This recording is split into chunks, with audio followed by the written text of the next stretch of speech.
You didn't know something was wrong. How could you? When the person hurting you is also the person who was supposed to protect you, your mind doesn't call it abuse. It calls it normal. You don't question the environment you grow up in. You become it. And that is what makes narcissistic parenting so devastating. The damage doesn't happen in one explosive moment. It happens slowly, quietly, day after day. Until one morning, years later, you realize you don't even know who you are anymore. If you've spent your entire life apologizing for existing, if you constantly doubt your own memories, if love has always felt like something you had to earn, this isn't a coincidence. Read that again. These aren't personality flaws. They're survival strategies you learned as a child. Because growing up with a narcissistic parent teaches you one dangerous lesson. Their reality matters more than yours. And once that lesson takes root, everything else begins to disappear. The first cruel thing they do is erase your inner world. Every emotion you experienced had to pass through their approval first. If you cried, you were too sensitive. If you were angry, you were disrespectful. If you were afraid, you were told you were imagining things. If you were excited, you were told to calm down. Eventually, you stopped sharing what you felt. Not because the feelings disappeared, because you learned they weren't safe. This is where it traps you. When your emotions are repeatedly dismissed, questioned, or mocked, you slowly disconnect from them yourself. As an adult, this often becomes second nature. Someone asks what you want. You don't know. Someone asks how you feel. You freeze. You've spent years reading everyone else's emotions while completely losing touch with your own. That wasn't weakness.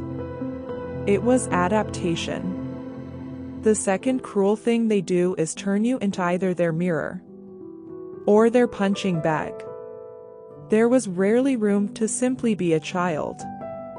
You became a role. Maybe you were the golden child, the one expected to make them look successful.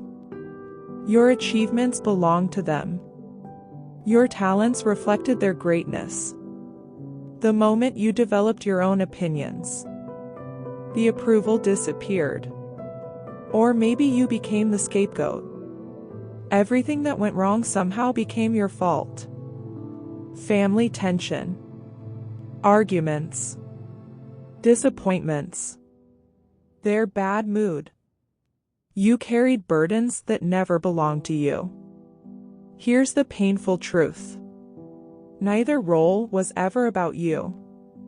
The golden child wasn't deeply loved. The scapegoat wasn't deeply hated. Both were simply tools. Different positions. Same game. One was used to feed their ego. The other was used to protect it. The moment you stop serving either purpose, the role changes. Because the relationship was never built on who you truly were. It was built on what you provided. That realization hurts. But it also explains everything. The third cruel thing they do is teach you that love must be earned. Love wasn't consistent. It arrived when you obeyed. When you achieved. When you stayed quiet. When you agreed. When you made them look good. The moment you disappointed them, the warmth disappeared. Affection became distance. Praise became criticism. Connection became silence. You learned to monitor every word, every facial expression, every mistake. Life became a tightrope. Not because you were difficult, but because safety depended on someone else's mood. Read that again. Children should never have to earn love. They should never wonder if today's version of themselves deserves affection. Yet many survivors grow into adults who chase relationships exactly like this. Not because they enjoy suffering. Because suffering feels familiar. Chaos feels like home. Emotional unpredictability feels like love. This is why trauma bonds are so powerful. They don't feel strange. They feel recognizable. And recognition is often mistaken for connection. But real love doesn't require you to abandon yourself. It doesn't make you question your reality. It doesn't force you to shrink so someone else can feel bigger. Healthy love creates safety. It doesn't demand survival. Perhaps the hardest part comes later. When you begin healing, you realize the voice criticizing you inside your own head was never truly yours. The guilt, the shame, the constant feeling that you're never enough. Those messages were planted long before you understood what they meant. Healing isn't becoming someone new. It's remembering who you were before those messages took over. Before your feelings were dismissed. Before your worth became conditional. Before someone convinced you that existing was something you had to apologize for. What happened to you was never proof that you were difficult to love. It was proof that someone else's limitations became the world you were forced to grow up inside. That was never your burden to carry.